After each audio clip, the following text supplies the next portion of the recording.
The president today trying his very best to take some of his old economic ideas and repackage them, deliver them to the American people in a shiny new package. Well, what effect will it all have? Well, certainly speeches won't help the 22 million Americans who are unemployed, underemployed, or who've given up looking for work. It won't help them find a job, and that's what really counts. And speeches certainly won't get legislation through Congress. In fact, some critics say the president's campaign-style tour of the Midwest with his battered agenda in tow is a sure sign that he is, in fact, a lame duck. So we thought we'd take a look at that question and assess it. Is President Obama relevant, or is he a lame duck? First, let's take a look at the president's foreign policy. Now, there's a glimmer of hope that Secretary of State John Kerry will be able to restart Middle East peace talks. A real possibility, but that's not a probability. There's still no date for talks. The odds of success are long, to say the least. But we will say the administration is still relevant here. So let's move this to the side of relevant, certainly relevant. On the other hand, the administration has managed to add to the chaos in Libya, in Egypt, in Syria. And, you know, we've got to kind of put, even within the prospect of a Middle East peace process, we've got to put Libya here as, I think, an indication he's a lame duck. Egypt as well. Syria. This isn't going too well, and the fact of the matter is that John McCain isn't helping him even as we speak tonight. Domestically, Congress and the White House will need to raise the nation's borrowing limit over the next 6 months to avoid a default and a downgrade. The president is already making noises. He needs to make a deal with Republicans. So is he still relevant when it comes to the debt ceiling? Well, you know, it's an interesting question because the debt ceiling issue is a little ambiguous.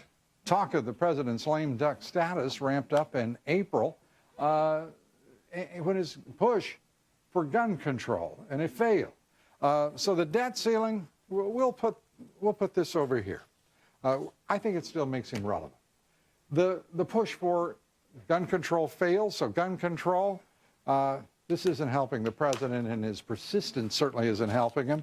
Gun control, he's definitely a lame duck. Immigration reform, the legislation is still alive, but not in the form he envisioned.